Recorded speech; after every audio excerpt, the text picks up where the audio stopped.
Hello प्यारे बच्चों, आज हम लोग देखने वाले हैं बहुत ही शानदार टॉपिक को, यानी कि आधुनिक भारत से जितने भी महत्वपूर्ण क्वेश्चन आपके युद्ध से बन सकते हैं वो सारे फैक्ट आज के क्लास में आपको मिलने वाले हैं। आधुनिक भारत के सारे महत्वपूर्ण युद्धों को मैंने इस क्लास में कलेक्ट किया है, तो क्लास को लास्ट तक देखें क्योंकि बहुत ही महत्वपूर्ण है आगामी सब एग्ज़ाम के लिए। वास्को डी गामा 1498 ईस्वी में कालीकट बंदरगाह पर उतरे और इनका स्वागत जमोरिन ने किया था। 1505 ईस्वी में फ्रांसिस डी अल्मीडा पुर्तगालियों का पहला गवर्नर जनरल या वायसराय बन कर के आया था।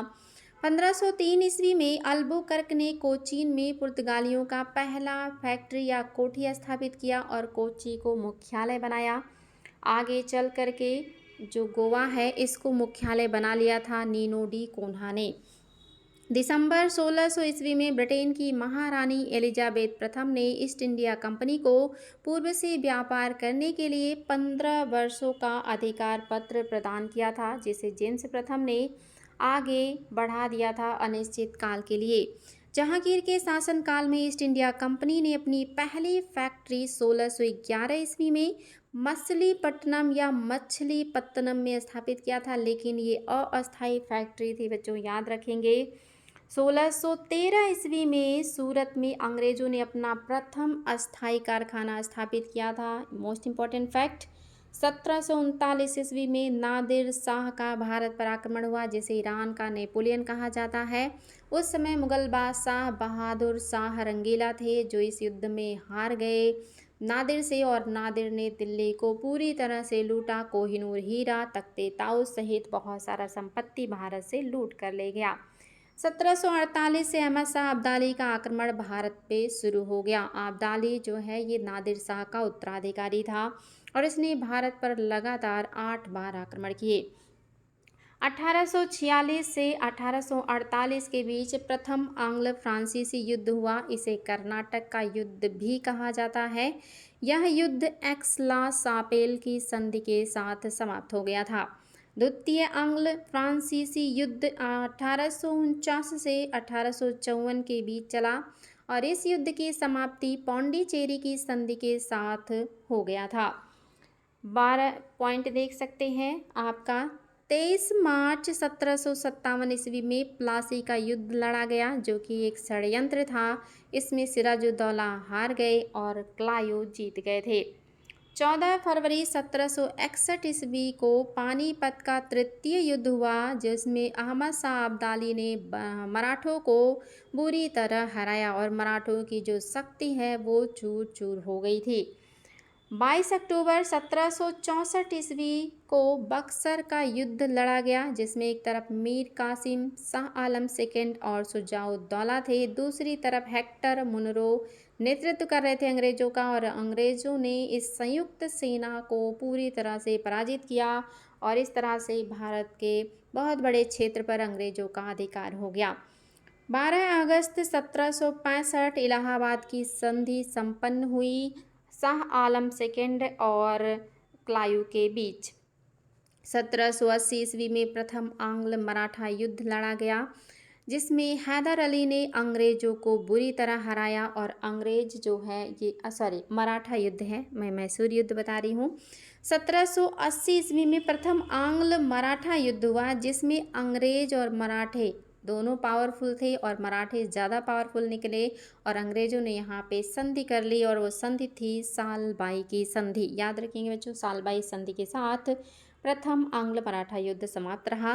द्वितीय आंग्ल मराठा युद्ध 1803 से 5 ईस्वी में चला, यानी कि 20 वर्ष बाद दूसरा आंग्ल मराठा युद्ध हुआ और ये युद्ध राजघाट की संधि के साथ समाप्त हो गया। तीसरा आंग्ल मराठा युद्ध आप देखेंगे लगभग फिर 15 वर्ष बाद हुआ और ये युद्ध बारी बारी से अंग्रेजों ने इसमें अलग अलग मराठा शासकों को बारी बारी से हराया और सबसे बारी बारी से संधि की, जिसमें आप देखेंगे पेशवा से इन लोगों ने पुणे की या पूना की संधि की और जो सिंधिया हैं इनसे ग्वालियर की संधि की। इस तरह से मराठा शक्ति पूरी तरह से समाप्त हुआ और अंग्रेजों का मराठों पर पूरी तरह कब्जा हो गया। अब बात करेंगे आंग्ल मैसूर युद्ध की।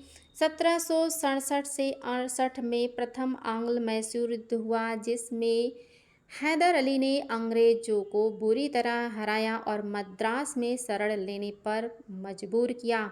यहाँ पे बहुत अपमानजनक संधि अंग्रेजों को करना पड़ा हैदर अली के साथ, और इस संधि का नाम था मद्रास की संधि।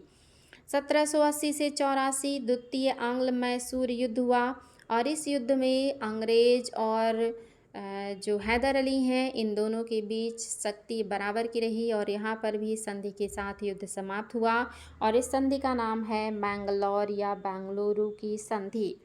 1790 से 92 तृतीय आंग्ल मैसूर युद्ध हुआ, और इस युद्ध में अंग्रेजों से हार गए टीपू सुल्तान, और टीपू सुल्तान को बहुत ही अपमानजनक संधि करनी पड़ी। अपने 2 बच्चों को भी बंधक के रूप में अंग्रेजों के पास रखना पड़ा, साथ ही अपने आधा साम्राज्य अंग्रेजों को देना पड़ा, और इस तरह से जो संधि हुई वो हुई श्रीरंगपत्तनम की संधि। लास्ट यानी कि चतुर्थ आंग्ल जो आपका मैसूर युद्ध हुआ, ये हुआ 1799 ईस्वी में, और इस युद्ध में बहादुरी के साथ लड़ते हुए वीर गति को प्राप्त हुए टीपू सुल्तान, और उसके बाद मैसूर के पुराने राजवंश जिसे बोडियार राजवंश कहा जाता है, उससे सहायक संधि कर ली थी वेलेस्ली ने। यानी कि चतुर्थ आंग्ल मैसूर युद्ध में वेलेस्ली हैं, थर्ड आंग्ल मैसूर युद्ध में कॉर्नवालिस थे, सेकेंड आंग्ल मैसूर युद्ध में वारेन हेस्टिंग थे। नेक्स्ट युद्ध की बात करें बच्चों, तो तृतीय आंग्ल फ्रांसीसी युद्ध 1759 से 63 चला था। आप इसे कर्नाटक युद्ध भी कह सकते हैं, और इसी बीच वांडीवास का युद्ध भी हुआ है, तो 59 से 63, और 63 में सूरत की संधि के साथ जो फ्रांसीसी हैं, इन्होंने अपनी ज़्यादातर फैक्ट्रियाँ अंग्रेज़ों को सौंप दी, और अपने फैक्ट्रियों की किलेबंदी ना करने की बात कही, और सेना को भी भंग कर दिया। इस तरह से अंग्रेज पूरी तरह से सभी विदेशी शक्तियों को हराने में कामयाब रहे, और अपनी शक्ति को पूरी तरह से बढ़ा लिया था। अगला है युद्ध प्रथम आंग्ल अफगान युद्ध, ये हुआ है 1838 से 42 के बीच में। द्वितीय आंग्ल अफगान युद्ध 1878 में हुआ है, ये टाइम लॉर्ड लिटन का है, आप सभी को पता होगा। प्रथम आंग्ल नेपाल युद्ध हुआ है 1814 से 16 ईस्वी, और ये युद्ध सुगौली की संधि के साथ समाप्त हुआ, और इस समय गवर्नर जनरल हैं लॉर्ड हेस्टिंग। प्रथम आंग्ल बर्मा युद्ध 1824 से 26 के बीच चला था, और ये युद्ध कौन सी संधि से समाप्त हुआ? मोस्ट इम्पॉर्टेंट, यान डबू की संधि या यान दबू की संधि के साथ आपका प्रथम आंग्ल बर्मा युद्ध समाप्त हो गया। द्वितीय आंग्ल बर्मा युद्ध 1852 ईस्वी में हुआ, और ये टाइम पीरियड डलहौजी का टाइम पीरियड है। तृतीय आंग्ल बर्मा युद्ध 1885 से 87 के बीच चलता रहा। प्रथम आंग्ल सिख युद्ध 1845 से 46 के बीच लड़ा गया, और ये युद्ध लाहौर की संधि के साथ समाप्त हो गया। इसके 2 साल बाद फिर द्वितीय आंग्ल सिख युद्ध हुआ, और ये युद्ध 1848 से 49 में किया गया, और इसके बाद सिंध का विलय डलहौजी ने मुग़ल मतलब अपने ब्रिटिश साम्राज्य में कर लिया, और जो सिख के सबसे छोटे जो है बच्चे थे, उनको भेज दिया बाहर पढ़ने के लिए। कोहिनूर हीरा और बहुत सारी संपत्ति भी अंग्रेज़ों को प्राप्त हुआ था। तो ये था बच्चों आधुनिक भारत के जितने भी महत्वपूर्ण युद्ध और संधियाँ हुई हैं, वो सारे आपको एक क्लास में मैंने उपलब्ध करा दिया है। आप सारे युद्ध को पढ़ सकते हैं, ईयर, सीक्वेंस, गवर्नर जनरल, राजा, संधि, सब कुछ मैंने कलेक्ट कर दिया है। इतने सारे फैक्ट इतने छोटे से क्लास में एक जगह आपको कभी नहीं मिलने वाले। तो इस क्लास को बार बार रिवीजन कीजिएगा, क्योंकि इस क्लास से आपको आगामी एग्ज़ाम में प्रश्न अवश्य देखने को मिलेंगे। क्लास कैसा लगा 2 लाइन ज़रूर लिखें। हम लोग फिर मिलेंगे नेक्स्ट डे नए क्लास में। आज के लिए इतना ही। Thank you.